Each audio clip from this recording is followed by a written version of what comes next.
Welcome to the second segment of Good Morning Anambra this Monday morning. Well, today we are going to take a look into a topic that has stirred national discourse. That's the recent decision to adopt Nigeria's old national anthem once again. Every Nigeria has been on fire. People have been talking, reminiscing. People are saying, we don't know this. What is actually happening? Is this what we need as Nigerians?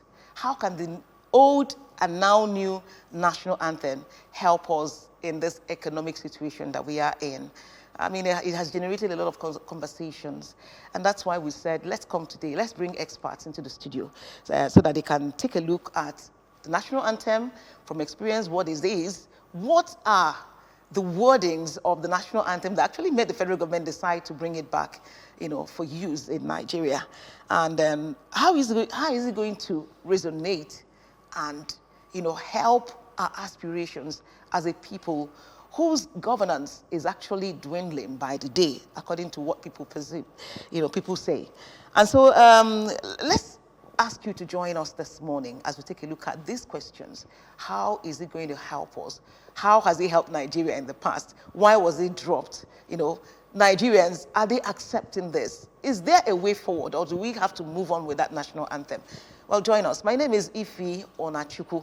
I have a crop of guests who are here to, tackle these questions and then, redirect our paths to a better way out. And first here, we have a veteran. Each time we want to talk about international affairs and we want to get good results from it, we also bring him in to talk about that issue. And so we're talking about first, Nzenwabeze Akabogo. Umeji Akabogo. Okay, I should add Umeji.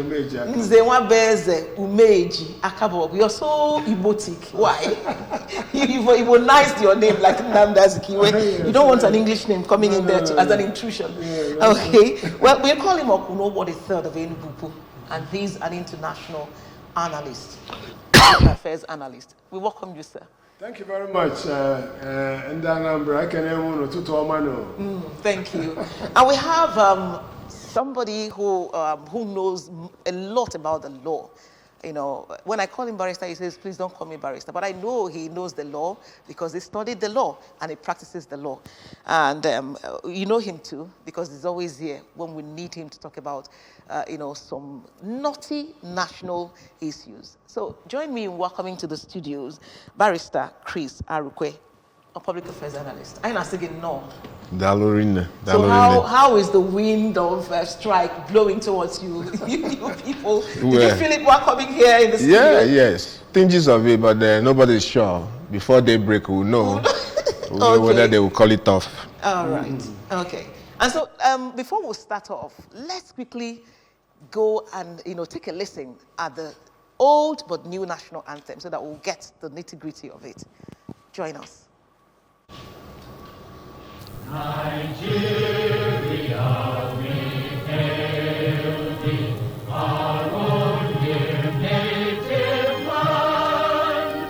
Though tribe and tongue may differ, in brotherhood we stand. Nigerians old and proud to serve our sovereign father.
made new last week by the Bola Tinubu-led administration.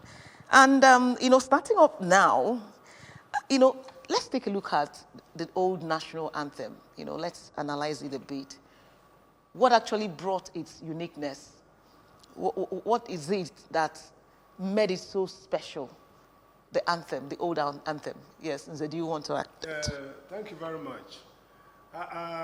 First of all, national anthem of any nation is a symbol and the pride of that nation. It conveys the hopes and aspirations of the nation, what the nation stands for. So, in the case of Nigeria, at independence in 1960, a British national composed. That's Lillian John Williams. Yes. Composed this anthem for Nigeria, and it has been on since 1960. We've been having that as a national anthem that reflects our diversity and unity in diversity. But in 1978, if I'm correct, that was 1978. Yes. During the tenure of, during the regime of Obasanjo, former President Obasanjo, the government thought it wise then to change that national anthem to a new one, which has now become an old one. So perhaps probably to reflect more of our national unity, nationalism, and so on. So here we are. President Tinubu, I think he made it during his policy in his manifesto during the campaign that he was going to change the national anthem if he won the election. He has now won the election, and he felt it's high time the national anthem should be changed. So here we are. We have a new national anthem, if I may call it that. Okay, are you saying, okay, I wouldn't want to, I want Chris to come in, but I'll come back to you. Yes. Because, you said it's a policy of the Tinubu administration, that's which right, he made when he was being sworn in. Yes. So I would like to know if that's actually the reason why we should change our anthem. But before then, anthems, can anthems actually reflect the cultural beliefs of a people? Are they meant to reflect the cultural beliefs of the people? Yes. And this one, yes, I'm asking Chris, okay. this one, how does it reflect our cultural heritage? Does it really? Well, if you look at the stanzas, we just have 3 stanzas there. It's a short one. It's talking about the first word, Nigeria will hail thee. It's more or less talking about the territory, fatherland, our motherland, native land. Okay. So you see the concentration is about the geography called Nigeria. Because at independence, independence actually means that there's a specific geographical territory being given to you or being leased back to you as the owner, all that. So you're more interested at that time in the territory. You're not more interested in the people who compose the territory.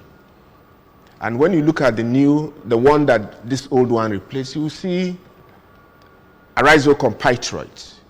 He's talking about, yes, he's talking about humanity, the people who make up the territory, more than the old one that is concentrated. Asking us to hail our country. Hail thee, Nigeria. Whatever it is, I don't want to get into my views about it yet. I just want to say that the old one has nothing special to offer Nigeria at this moment, because it doesn't even evoke the ethos or the pathos, the things that make up a nation state, the emotions that guides nationalism, that the beauty of the flag. It doesn't even bring out the cohesion, the togetherness. The only thing there, the juridical thing there, it says where no man is allowed to suffer or the other about. That's about the only golden thing there. But if you have a judicial system anchored on rule of law, legalism, and constitutionalism. You don't need the flags. I know some countries don't even have a flag, an anthem. So it's not even a basic importance that we begin to fiddle with something that is not ideologically better than what we have. It's just like going to change your dress, you go and change a worn-out one instead of wearing a much better one. So that's my view basically. But if you ask me other questions, I will elucidate on it. All right. You know, the lady that composed the anthem, you know, we're dwelling on the historical aspects of this. Yes. The lady that composed the anthem, we said the name is Leanne John Williams. She was actually born as Franca Brenda, a British, you know, and she studied music. You know, she was a vocalist, and she now composed this song, did it for us. And somewhere along the line, 1978, President Obasanjo, who was then the then president, actually now asked Nigerians to compete, compete and compose. Yes, compete and compose, because there was a competition. Yes. So now I'm looking at, you know, the environment now, where I'm looking at the youth now, I'm looking at talent, you know, I'm looking at the encouragement of youth, the youth development. Now, would you have had a situation where Nigeria wants to change the national anthem, and then they constitute a competition, asking the youth to please, you know, experts to do this, you know, and then probably at the end of the day, we now get to have a new national anthem. And then another scenario is probably the person that composed the just recently dropped national anthem. Have we tried to immortalize him? You know, is it necessary to immortalize people who do? Are they nationalists? Those that do, you know, that do this kind of thing? Yes, Nze. Yes. All we are saying here is that national anthem, like I said earlier on, is a reflection of a nation's hopes and aspirations. Just like the flag, national flag, it's a pride, national, it's a pride of the nation. So the old national anthem, like we mentioned earlier, was composed by a British national. And in 1978, former head of state, he was head of state then before he became a president, Olusegun Obasanjo, thought it wise that Nigeria should own the national anthem. They should compose it by themselves. And that's why there was a competition. At that time, people made inputs, brought in their own suggestions, and they came up with this national anthem, which is one would say, truly reflecting Nigeria's aspiration, hopes and aspiration. Unlike the previous one, done by only one person, a British national, without any consultation. And that keeps on reminding me of how things go in this country. Policy statements or policy actions that the people do not own. I don't think it's right. Because if you have a major policy statement of a policy, you throw it back to the people. So they made, just like our constitution, the present constitution was made by the military. And Nigerians were not consulted. That's why we're having this problem. This problem has continued. So as soon as we begin the people own the country. They own everything in the country. As soon as we know that the people are the owners of the country, and what decisions we make must reflect their hopes and aspirations. Okay, yes, Chris, what's your opinion about involving, indigenes to, compose anthems? I mean, I think Would there be a difference, especially the youth? Yes, why not? Why not? Because an anthem is actually a national totem, just like an identity. When it is relayed or played back, it brings back consciousness. Pride. That's why you see some Americans, when their national anthem is played, you see them shedding tears. They get emotional. They get extremely deeply prideful of the place they come from and who they represent. But here in Nigeria, it's a causery thing. People just stand up for cosmetic reasons and let it get done and let's start the real thing. I do believe that the person who wrote that first anthem may have done her best at the material time. He couldn't have been more Nigerian than us. Whatever he did was out of a talent she had, but she cannot be a person of our people because he doesn't understand our deep-knitted history. He doesn't understand where we're coming from. He doesn't understand the struggle, and he doesn't understand the diversity. He doesn't understand the language profiles.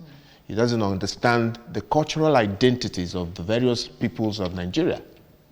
But now when you now ask somebody, some persons, a group of people who are talented, who know a little bit about the history of Nigeria, our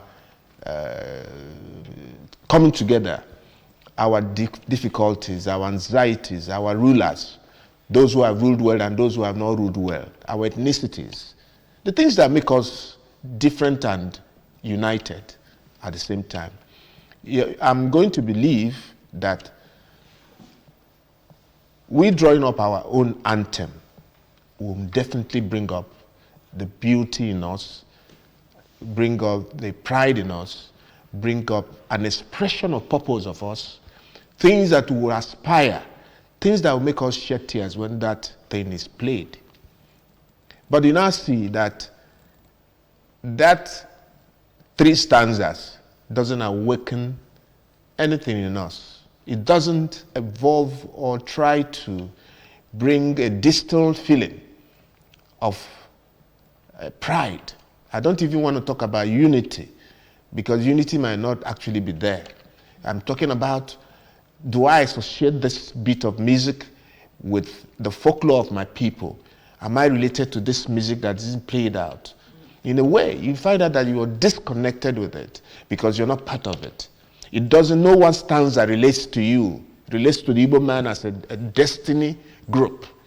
How was the struggle with the Igbos? Arise, O compatriot. It means we are all soldiers of quest and pursuit of purpose. We are all interested. You are calling every person, your brothers, your sisters, compatriots, in one business of building a nation. The territory of a nation is not as important as the people who compose it. And that is actually what the first, or now the old and the now new anthem is talking about. You can see this talking about basically geographical entity of Nigeria, healthy Nigeria, our fatherland, our native land, the mother tongue. And actually now here, the only thing there is that the mother tongues may differ. These are different mother tongues, meaning that we are different people.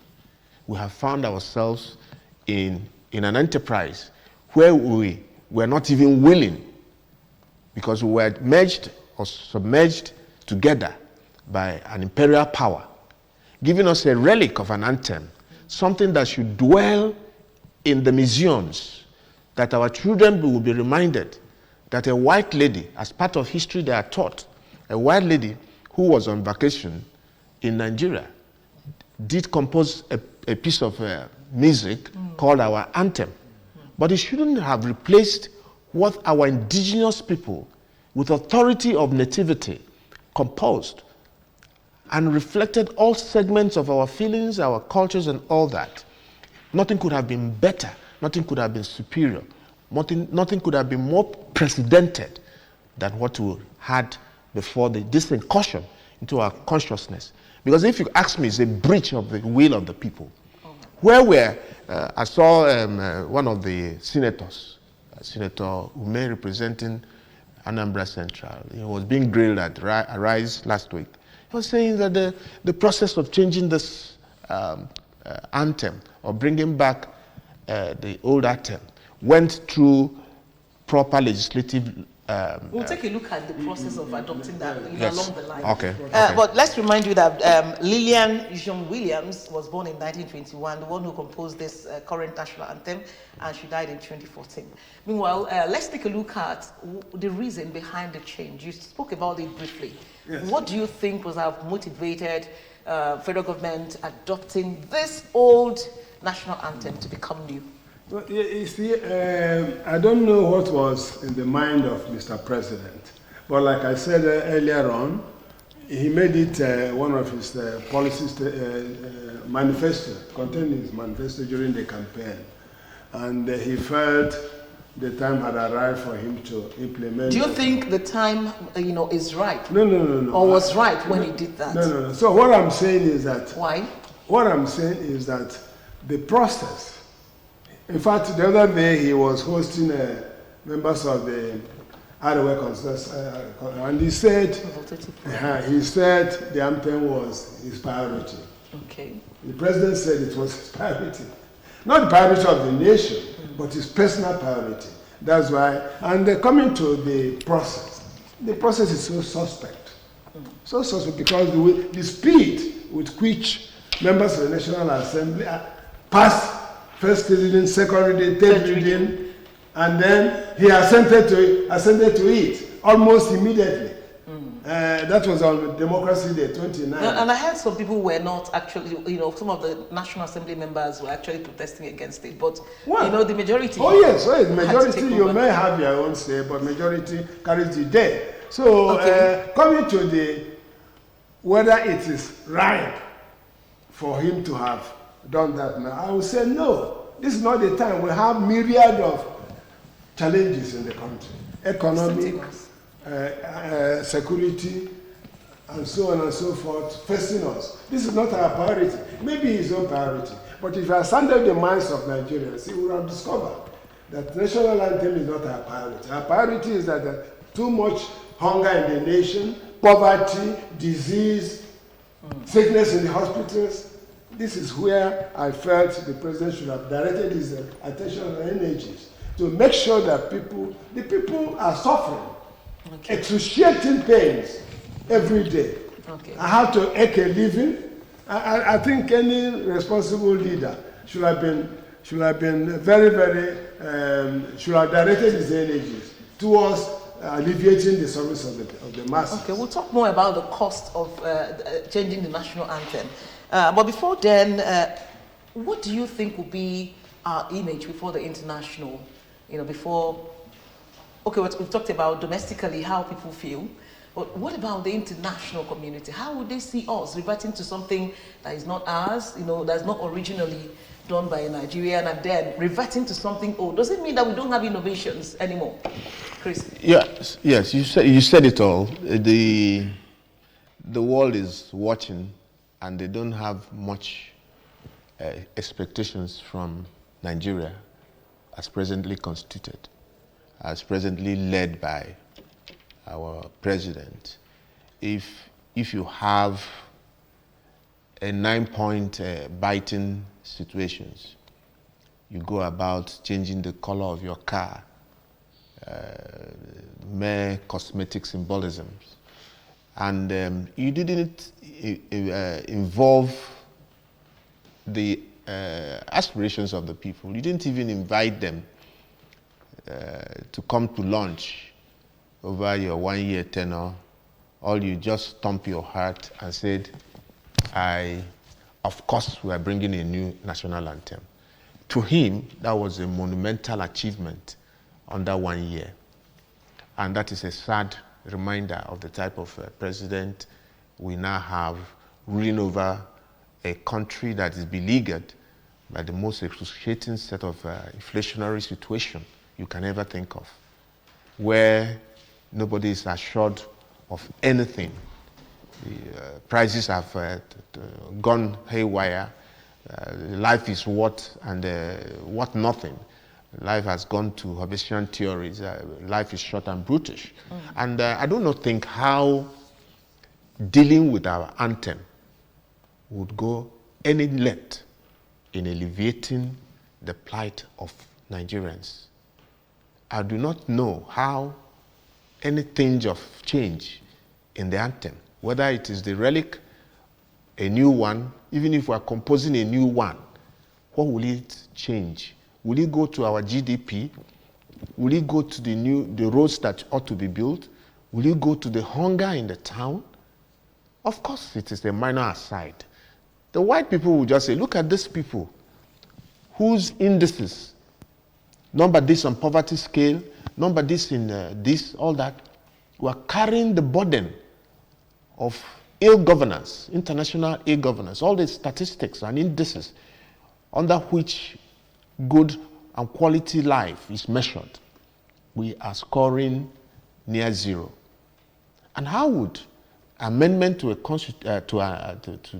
an anthem bring any structural objective change in our lives, the lives of our people, in the lives of everything going wrong, in the dollar rate, in physical discipline, in corruption? So the man has just messed the remaining image of Nigeria, put it in the mud where it actually belongs. This is, to say the least, very embarrassing. I was just reading the Google. What do people think? Some people just meaningless desperation. Okay. Thank you very much, Chris. If you're just joined us, this is Good Morning Anambra on a Monday morning. We have been taking a look at the implications of changing the national anthem to an old but new one. Yes. Old new one. old new one. Right now we want to take a break and go into the streets and, see what image this change created in people of Nigeria. Just join us.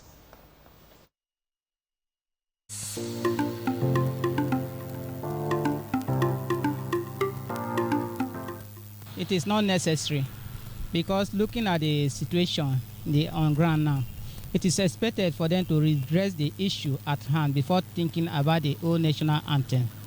I got to know that the presidents decided to adopt that because it talks about unity in ethnic group. But looking at the old national anthem towards the end, you see that there's where they say peace and unity. So that peace and unity covers everything. So I see no reason why they should adopt the old ones. Talking about the national anthem is not necessary. Now, a lot of things are going on in this country. Insecurity, killings everywhere, hunger everywhere, pharmacies are suffering, inflation is in the town. You're talking about a poor man cannot be singing. How can you say someone that is hungry singing a national anthem? It's like a caricature. You know what we need as a country, it's something that they are just using to buy time for themselves. That's why I feel instead of doing things that they're supposed to do, they are doing other things that they are not supposed to do that are irrelevant to the economy.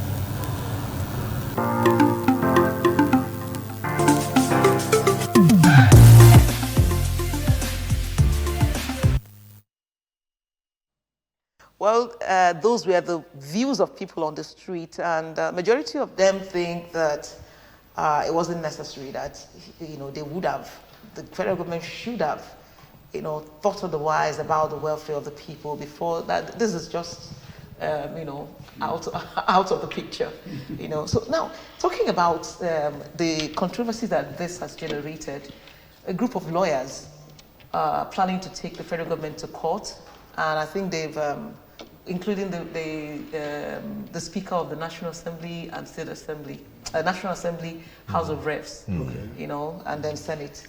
And they said a lot of things that were contrary. And one of them was that it didn't actually follow, in fact, the speed at which they passed the bill and all these, even though it was actually initiated by the majority leader, but that the speed at which that they knew was an executive bill, and the way it was unusual that if lawmakers passed bills like this, maybe the world would have been, Nigeria would have been a better place. Yes. They adopted similar speed. I'm telling you. In implementing and passing bills that will affect Nigerians. Exactly. So now, my question is, how else would they have done this better?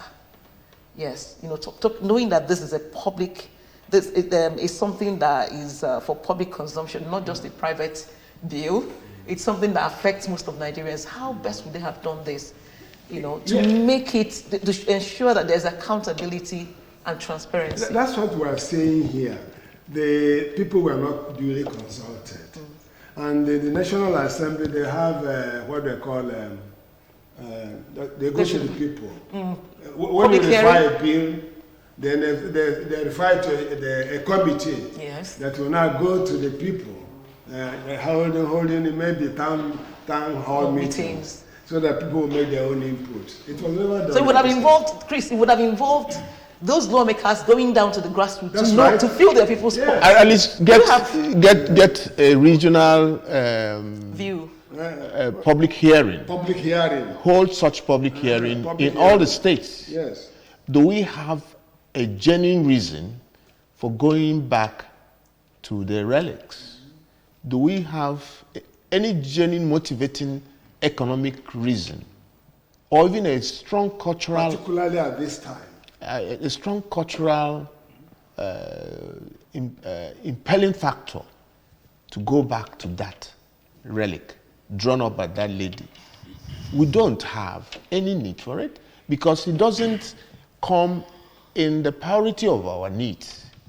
Two, the laws are made for man and not the other way around.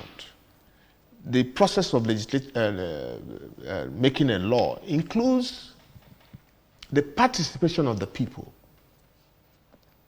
especially when it is a public affairs issue that will affect the generality of the people, generality of all Nigerians.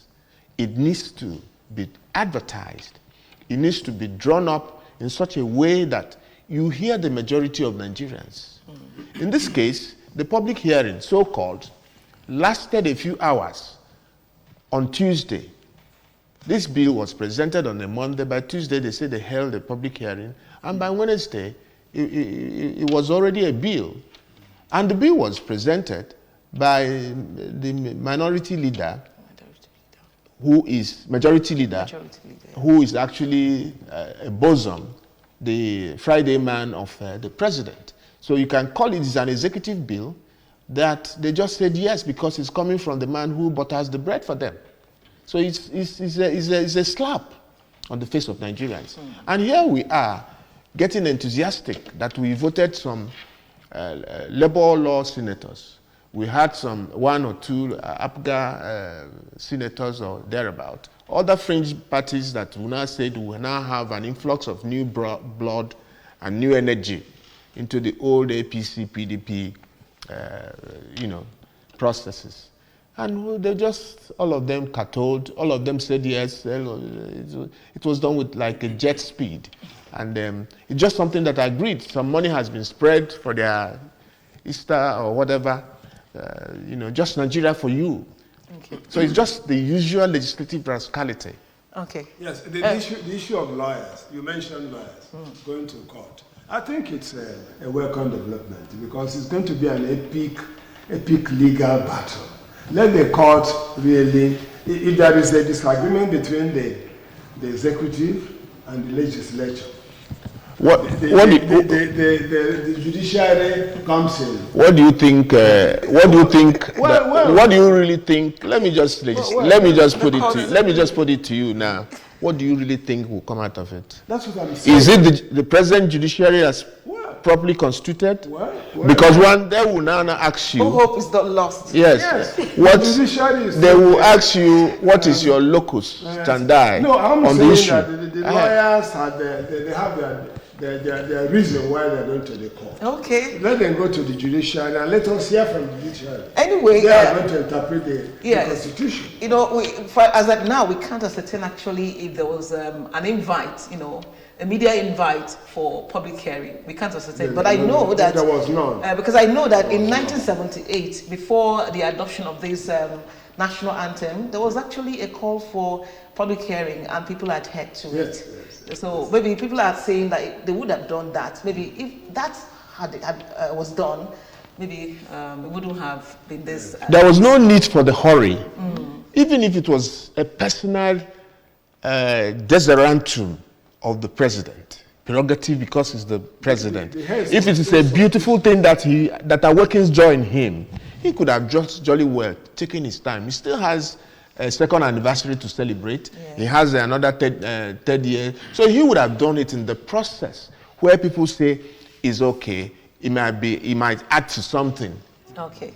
Now, where do we hope? Because I know that this bill didn't actually get to the budget, get through the budget. You know, it wasn't in any way reflected. Captured. Yes. So, and what's the implication? Because it's not just about adopting a national anthem, because it has to be reflected in all our statutes, has to be reflected in all national books, do you understand? Yes. So how are we going to achieve this? Already they've said that schools should start rehearsing it. Now, when you bring out a book, maybe a state book, and then you look at the national anthem, then you see the old national anthem, and not this one. How do we scale through this? And the cost is not just something you can put down sitting here, because the cost includes in the archives, in the international arena, you have to change the modules so that automatically, if there's an international engagement, at the prompting of the instruments, your national anthem props up. So it's a worldwide activity. The books that has the old one is already old. It has to be edited. It has aged. It's aged over just. So, and where is he going to get the funding? Because that's what the lawyers might be thinking about. Where is the appropriation going to be made for an action that has already taken place? So it is going to be an illegality. Even though that he has a lame and duck legislator, he can always go there with a supplementary budget, and all that is wrong will be made right for him. Ordinarily, in a sober country, this thing should have gone through a more stricter legislative activity by opening up the space for people to participate. So that the people will own the anthem as their own. Okay. Yes, and coming to this particular issue, you recall that a lot of people, as they were reacting to the change, they said, okay, since we're now going backwards, Nigeria should now revert to 1963 constitution. Let the fuel price go back to 190. And they were right. Yes, because if that is the priority the president has, let him go back to other areas that affect the ordinary man in the street, not just national anthem. Okay, while we wait for the actions of the lawyers who propose to take the federal government to court. Yes. Now, some people like Aisha Yusufu has said that it's an activist that is not her national anthem and all these, and then we have Obi Ezekwesili saying, I don't know if it's really true, but people are attacking her because of what she said about the national anthem. She didn't accept it. Now, for these people who are Nigerians, do you think they should go ahead with saying that this is not a part of, they are being Nigerians? Yes. Do they have the right to say that? Yes. Because this is, if you ask me, you said this is something of national honor. It's something that you have to pride to. Yes. So Chris, the law there that comes as close as that is that on that section 24 of the Constitution of the Federal Republic of Nigeria, requires that we have a duty. When you say duty, because when there's a duty, there's a compulsion. That is, you must give respect to it, that we should obey our national items like the flag and the anthem and all that. Obeying it doesn't mean that the law prescribes that you must stand up when the anthem is being played. There's no law that makes it mandatory or even compulsory in any manner that you stand up when the flag is. It happened when the black man has right. I don't know whether you remember the movement then when the police people strangled a black guy. One of the American black NBA player refused to stand up when the national anthem of America was being played. LeBron Brown or stuff. So you don't need to obey the flag, because the same law, the same constitution gives you also right to question things you believe that are wrong or unconstitutional or even illegal. Because if you have an idea that a part of constitution is wrong, you don't need to obey it. You can do that by either not coming where that matter will be discussed. You can do that by going to court. You can do that by consequential disobedience as of your right. Okay, sorry. You know that people generally, like in advanced countries, they respect their national flag, their anthem. Why? Because the state has an obligation for them. Okay. They are getting every day, they have a welfare state that everybody is comfortable.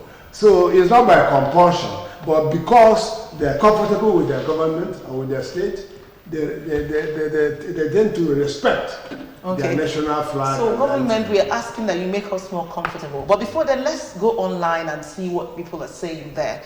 We can project it on screen if it's available. But let's start with this one from Prince Sams Omoniyi. It says, of what essence is the national anthem in the first place? Of what purpose does it serve in this dilapidated nation? Please don't call my nation dilapidated, Biko. Is this the way out? Is this the minimum wage we cry for? Is this good life we crave from government? Let them continue sitting on, to ignore, in comfort, to ignore the necessities. We shall be free someday. In Jesus' name, amen. Yeah. All right, we have this one from Rosalind Haley. It says, the problem is not in the anthem. All we need is equal rights and justice. Wow. Yes. And then from Isaiah, it says, if a bill is passed to return to our old anthem, some bills should be able to pass on to the return of fuel to 200 naira. He's even talking about 200 naira when we are talking about 65. 190. 190. Okay, then from Emanoro Silveria, he says, old national anthem is now the problem, hindering the approval of the new minimum wage. What kind of leaders do we have in this country? Receiving 3.4 million naira, whether salary, or prayer requests, sitting there just to bring back old national anthem. Well, I mean, some of these things are, some people are a lot of people are concerned. Of course. And they get emotional while expressing their views. Yeah, Well, because there's a lot of problem in the country. People are suffering. And, we want to round off now by, telling the federal government, both federal, states, governments, what should we be talking about now? Okay, we have an old new national anthem. I've started singing it. Yes. That was why we had to. Already. That's why we had to air it before starting this program. Okay. Many people have started learning it. Even though the last time we went for a convocation program in one school, one of the federal universities here in the state. They couldn't air it, and then one school in the north, in the south. Because they have to rehearse.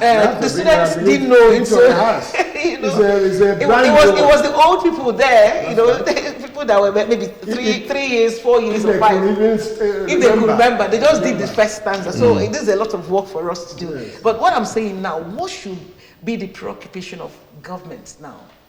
What do you think should be? Yes. As we start learning the national anthem. Yes, we said it here, and we continue to repeat. The government has an obligation. The government has a duty to protect life and property. Yeah, I didn't need to count them. Life and property. Okay, good. They have the responsibility and obligation to provide for the people. If you go to the market, you buy, your currency will be strong enough to have that purchasing power. Not now that a dollar is about 1,600 naira to a dollar. So our economy is going down the drain. The other day, South Africa has overtaken Nigeria in the strongest economy in Africa. It's a big shame. So I think the leaders should concern themselves with the present political situation we find ourselves in the country and make sure that people are happy. When people are happy, they will discharge the obligation to the nation. Okay. Yes. Thank you. Yes, Chris. Yeah. What should government be looking at now that people want them to do? It's not a long expectation. If we don't have access to Medicare, if we don't have access to certain subsidies, because if a product is made in your country or is available in your country, you are expected to enjoy a high level of subsidy. And that is why it's called a nation. You don't expect me, because of trade, to buy fuel at the price where arid countries who do not have petrol buy the same product. We expect that this country should provide employment for the teeming youths who go through the rigors of the university education only to come out and become a Yahoo, experts in Yahoo and other crime-related activities. We have a country where there is actually no direction. We have a country where the leaders don't lead by examples. We have a country where corruption is a nest of our kin. You have a country where there is actually no pride because there's no productivity. And the most of it is that all the foreign multinationals are leaving and crossing over to Ghana. And that is the worst of it. That's the worst of it. And the falling of the Naira is just a mere reflection of our inability to produce what we can eat. Okay. Thank you very much, gentlemen, for being a part of it all. You've heard from them. Even as we continue learning the national anthem, people are trying to, many sectors are threatening strike, to go on strike. We had those providing electricity talking about, the Jinkos going on strike. We have... There's an outage. There have been an outage since last night. Aviation, and labor. So even as we continue learning the national anthem, let's do the needful. Let's make Nigerians more comfortable than they are now. I think they will appreciate it, and the person will become, anybody that triggers this off will become a hero. Thanks a lot for joining us. And the state will earn the allegiance of the people by providing the good necessities of a life, good governance. Then they will earn the allegiance of the people. Thank you. Thank you very much. Nzemwabeze. What's the third? The second? Umeji. I learned that. Next time you will remind me. Yes, Nzemwabeze Umeji. Umeji Akabogo. Okunubo the third of Enugu. Thanks a lot. It was nice. It's always my pleasure. Okay. Thank you very much. And our dear barrister Chris Arukwe, public affairs analyst, who's a regular here too. Dalurine for joining us. I thank you singly because one, you showed deep appreciation of the topic. You carried the day. You had the points along with you because you feel also that you're a Nigerian, just not the coordinator or the moderator of this interview. You're part of it, and that is what journalism in this beautiful place should be. No, it is always a wonderful. Thank you very much. I feel like singing the national anthem. Thanks a lot to the crew who helped out, who are behind the scene, doing things, making things happen. We'll see you again tomorrow on Good Morning Anambra. For now, Nigeria, we are dissenting. We're dissenting. We're not. We're dissenting. Please play it for us. I'm here to learn it. Yeah, you need to learn it. Yeah, please play it for us and close the show with it. Thanks a lot for joining us. I'm a dissenter, conscientious objector. I object. Thank you very much. I object. So, can we have the national anthem? Let's close the show with it. Thank you. Nigeria, we hail thee, our own dear native land. Though tribe and tongue may differ, in brotherhood we stand. Nigerians old and proud to serve our sovereign fatherland.